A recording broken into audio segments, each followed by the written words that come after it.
Attention, good morning to all. Welcome to all my friends, students in NSC physics class by doctor Hamid sir. प्यारे बच्चों, आज आप kinetic energy और momentum के बीच relation देखेंगे और फिर आज के इस लेक्चर में वर्क एनर्जी पावर बताया जाएगा और फिर पोटेंशियल एनर्जी की चर्चा करेंगे। सबसे पहला जो आज का हमारा टॉपिक होगा relation between kinetic energy and momentum. ये काफी इंपॉर्टेंट रिलेशन होता है, सिर्फ इसी चैप्टर के लिए नहीं बल्कि आगे भी आपको फिजिक्स में ये जो रिलेशन आएगा वो बहुत काम का होगा। काइनेटिक एनर्जी और मोमेंटम के बीच क्या रिलेशन है। तो दोस्तों, काइनेटिक एनर्जी का फॉर्मूला पढ़ा आपने, half M V square, half M V square. और मोमेंटम का फॉर्मूला आपने पढ़ा है m into V, mass into velocity, denoted by p। Momentum को p से डिनोट करते हैं और काइनेटिक एनर्जी को k से, मोमेंटम को p से और काइनेटिक एनर्जी को k से डिनोट किया जाता है। अब इस दोनों के बीच रिलेशन निकालना है। इक्वेशन जो फर्स्ट है हमारा हाफ एम वी स्क्वायर, इसमें एक m से मल्टीप्लाई भी कर रहे हैं, डिवाइड भी कर रहे हैं। तो m गुने m तो क्या हो गया, m स्क्वायर v स्क्वायर और नीचे रह गया m इंटू v को क्या बोलते हैं, p। मास इंटू वेलोसिटी इक्वल क्या होता है, मोमेंटम। m इंटू v को क्या बोलेंगे, p बोलेंगे। m इंटू v, p है हमारा स्क्वायर है तो p पे स्क्वायर आ जाएगा। इस तरह से काइनेटिक एनर्जी और मोमेंटम में रिलेशन आया k equal p square by 2h। अब k और p में क्या रिलेशन है तो आप देख सकते हैं डायरेक्टली प्रोपोर्शनल है। Kinetic energy is directly proportional to the square of the momentum. Kinetic energy is directly proportional to the square of the momentum. Kinetic energy momentum के स्क्वायर के डायरेक्टली प्रोपोर्शनल होता है। अब देखिए, दो अलग अलग कंडीशन के लिए k1 बाई k2 निकालना हो, ये 2m कांस्टेंट है तो k1 बाई k2 होगा p1 बाई p2 का होल स्क्वायर। इससे p स्क्वायर निकालना चाहे क्रॉस मल्टीप्लीकेशन करें दोस्तों तो p स्क्वायर क्या आएगा, 2m के। अब सिर्फ p लिखें, स्क्वायर हटा दें तो p equal root under 2m k। m for mass, k for kinetic energy. एक रिलेशन तो ये आया आपका k equal p square by 2m। अगर मोमेंटम दिया गया है, काइनेटिक एनर्जी निकालनी है तो ये फॉर्मूला बैठाएंगे। कभी उल्टा भी होता है, काइनेटिक एनर्जी दिया गया है, मोमेंटम निकालना है तो p का formula root under 2m k बैठाएंगे, m k।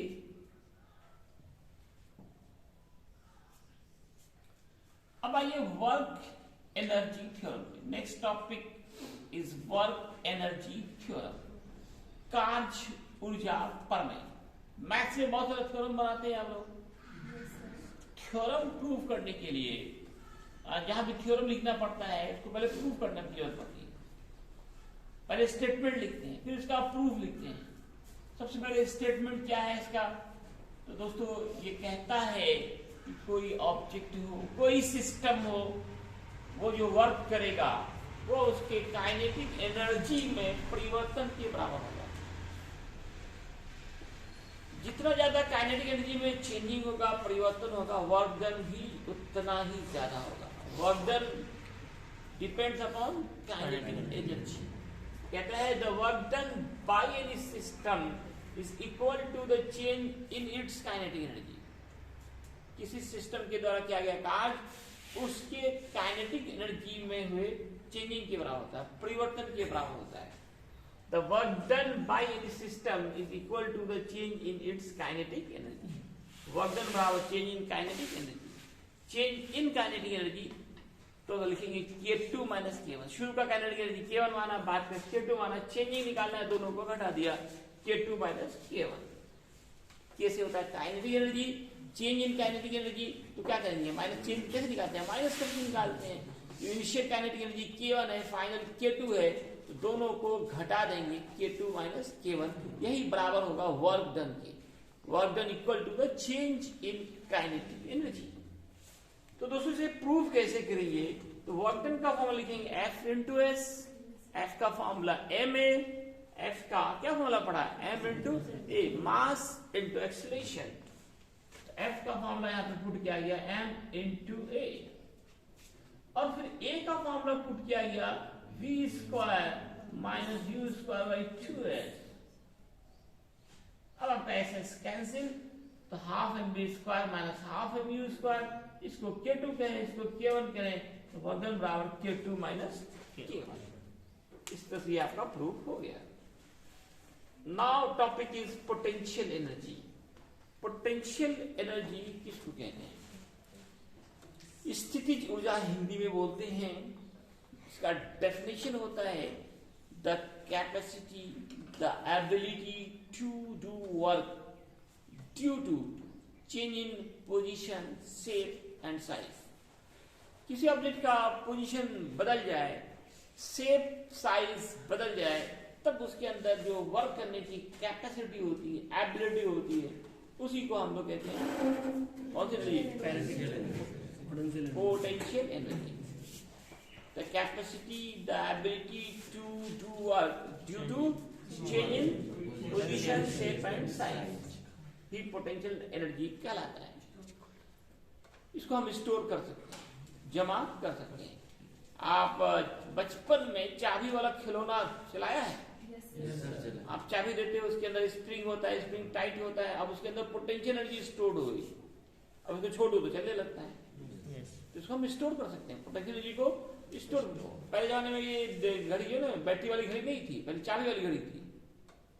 पहले जमाने में जो घड़ी थी ना, उसको चाबी देना पड़ता था, उसके अंदर स्प्रिंग होता था, वो स्प्रिंग के अंदर पोटेंशियल एनर्जी स्टोर हो जाती थी। 24 घंटे में एक बार आपको चाबी देना पड़ता था, और स्प्रिंग को क्या करना पड़ता था? टाइट करना पड़ता था, पोटेंशियल एनर्जी स्टोर करनी पड़ती थी।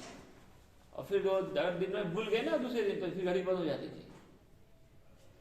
चाबी वाली घड़ी पहले जमाने में वही था। उसमें क्या है? स्प्रिंग। स्प्रिंग को कंप्रेस करो या खींच दो। गन के अंदर भी क्या है? स्प्रिंग है। स्प्रिंग को क्या करता है? कंप्रेस कर देता है, तो उसके अंदर वर्क करने की कैपेसिटी आ जाती है। हम लोग क्या करते हैं? बांध के पानी को जमा करते हैं, और फिर उसके अंदर काफी ज्यादा पोटेंशियल एनर्जी स्टोर हो जाती है, तो उससे इलेक्ट्रिसिटी जनरेट की जाती है। इलेक्ट्रिसिटी जनरेट किया जाता है। एक पत्थर को कुछ ऊंचाई तक उठाओ, वहां से अपने पैर पे गिरा लो, क्या काम करेगा? नहीं करेगा? जितना ऊंचाई से गिराओ उतना काम करेगा। नहीं, छत से कोई पत्थर गिरा दो किसी के सर पे, काम होगा कि नहीं होगा? जितना हाइट से गिराएंगे उतना ज्यादा काम होगा। तो मतलब हाइट बढ़ने से भी पोटेंशियल एनर्जी बढ़ता है। ये वो चेंज इन पोजीशन, तो पोजीशन, शेप, साइज, ये सब बदल जाने से भी क्या होता है? ऑब्जेक्ट के अंदर एक एनर्जी स्टोर हो जाती है। That energy is known as potential energy. कौन सी एनर्जी? पोटेंशियल एनर्जी कहलाती है। ये चार्ट मैंने example energy in compressed spring, energy in stored water, energy in stone light some height. कुछ पत्थर कुछ हाइट पे खड़ा कर रखे हुए, तो छत पे कोई वस्तु है, हम लोग भी छत पे, हम लोग के अंदर कौन सी एनर्जी है? Potential energy. जहां भी हाइट होगा पोटेंशियल एनर्जी होना ही होना है। कुछ ना कुछ हाइट होगा तो पोटेंशियल एनर्जी होगा ही। ये 4 तरह के पोटेंशियल एनर्जी पढ़ने हैं। 2 11th में पढ़ाए जाएंगे, 2 12th में। ये इलेक्ट्रिकल और इलेक्ट्रोस्टैटिक और मैग्नेटिक, ये दोनों 12th में चलेगा, और ये दोनों यहाँ 11th में पढ़ने हैं, मैकेनिकल और ग्रेविटेशन। अगले लेक्चर में आपको बताया जाएगा मैकेनिकल पोटेंशियल एनर्जी क्या है और ग्रेविटेशनल पोटेंशियल एनर्जी क्या है। आप लोगों को कहीं कोई डाउट है, कुछ सवाल पूछने हैं? पूछे। Any problem? कहीं दिक्कत, कुछ समझ में नहीं आया हो कुछ?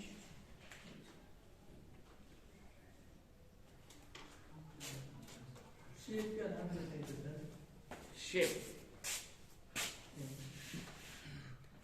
आधार पे, जैसे तीर धनुष चलाते हैं ना, तीर धनुष, उसमें क्या करते हैं? खींचते हैं आप, तो क्या होता है? शेप चेंज हो जाता है। स्प्रिंग वाले में क्या शेप है ना है?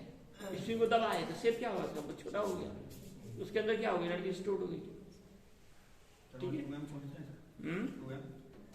हाँ, मास क्या होता है, जैसे आपका जितना मास है वो क्या होगा, जनरली मास क्या रहता है, कांस्टेंट आता है। तो ट्रूथ ऑलरेडी कांस्टेंट है, तो मास भी कांस्टेंट है। कांस्टेंट हट गया तो k directly proportional p square, k directly proportional p square. Momentum पे डिपेंड कर रहा है, मोमेंटम जितना तेजी से बढ़ाएंगे उतना ज्यादा काइनेटिक एनर्जी भी हमारा क्या होगा, बढ़ेगा। अगर 2 गुना करेंगे मोमेंटम को तो काइनेटिक स्क्वायर है, फिर नहीं ध्यान, 2 का स्क्वायर 8 होता है क्या, क्या हो गया आप लोगों को? अगर हम मोमेंटम को 2 टाइम्स करेंगे तो काइनेटिक एनर्जी क्या होगा, ये 2 आया और 8 आया, लेकिन 4 नहीं आया, किससे बात है। और 3 टाइम्स करेंगे तो 3 का स्क्वायर क्या होता है, 5 टाइम्स करेंगे 25, 10 टाइम्स करेंगे 100। एक कुछ लोग बोल क्या रहा है, बोलने में दिक्कत है, ठंडा ज्यादा है। मोमेंटम को अगर हम 5 टाइम्स कर दें तो काइनेटिक एनर्जी कितना टाइम्स बढ़ जाएगा या घट जाएगा, 25 टाइम्स बढ़ जाएगा, बढ़ जाएगा। वेरी गुड, बढ़ जाएगा। ठीक है दोस्तों, इतना ही है।